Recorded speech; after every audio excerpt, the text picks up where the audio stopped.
नमस्कार मित्रांनो, आज मला एका विषयावर बोलायचं आहे, ते म्हणजे की जशास तसे शासन. मित्रांनो, आज भारतामध्ये सरकारने जशास तसे प्रशासन आणण्याची अत्यंत गरज आहे. कारण इवल्याशा त्या पावलावर किती काळोख पसरला असेल.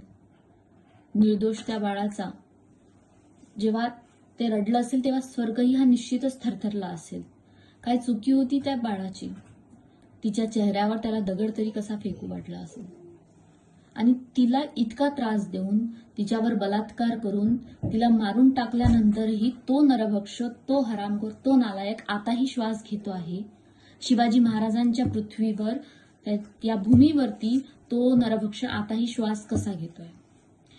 मला एकच म्हणायचं आहे की ज्या भारतामध्ये एका दिवसात नोटबंदी होऊ शकते, एका दिवसात लॉकडाऊन होऊ शकते, एका दिवसात सत्ता बदलू शकते, मोठे मोठे निर्णय या भारतामध्ये एका रात्रीत होऊ शकतात, तर मग जेव्हा प्रश्न एका स्त्रीचा येतो, तिला न्याय देण्याचा येतो, तेव्हाच ही प्रशासन व्यवस्था इतका उशीर का लावते, हा प्रश्न मला आज सगळ्यांसमोर मांडायचा आहे मित्रांनो.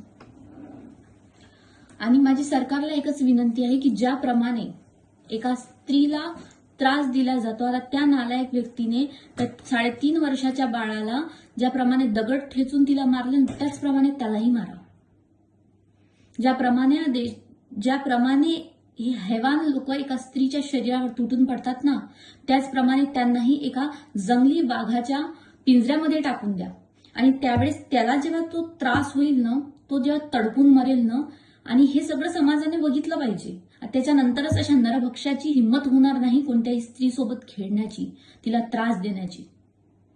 निश्चितच जर भारत सरकारने हा कडाडीचा निर्णय घेतला ना, की जो व्यक्ती ज्या प्रकारे त्या स्त्रीला त्रास देईल त्यालाही त्याचप्रमाणे शिक्षा दिल्या जाईल ना, तर या प्रकारचे क्रूर कृत्य करण्याची हिंमत कोणत्याही नरभक्षाची होणार नाही, हा माझा दावा आहे. ज्या प्रकारे निर्भयासारखे प्रकरण घडतात, त्याच्यानंतरही जेव्हा त्यांना फक्त फाशीची शिक्षा, त्याला सरळ फाशी जर दिलीही, त्याला बंदूकने एन्काउंटरही केलं, तर तो एका क्षणात मरून जाईल.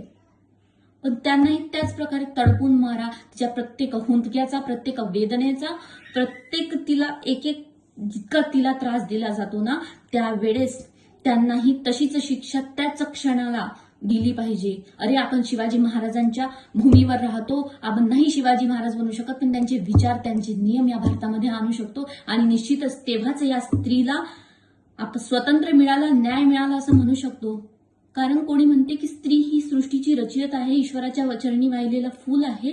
तर जर इतकं त्या नवरात्रामध्ये त्या स्त्रीला मानल्या जातं, तिला देवी मानल्या जाते, आणि त्याच भारतामध्ये स्त्रीसोबत एवढं भयानक कृत्य करण्याची हिंमतच कशी होते.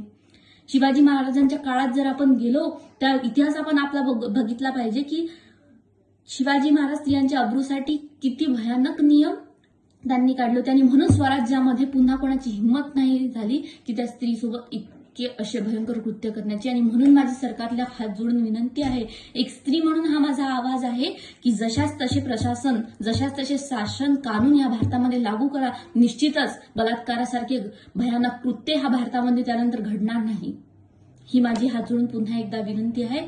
जय महाराष्ट्र, जय भारत.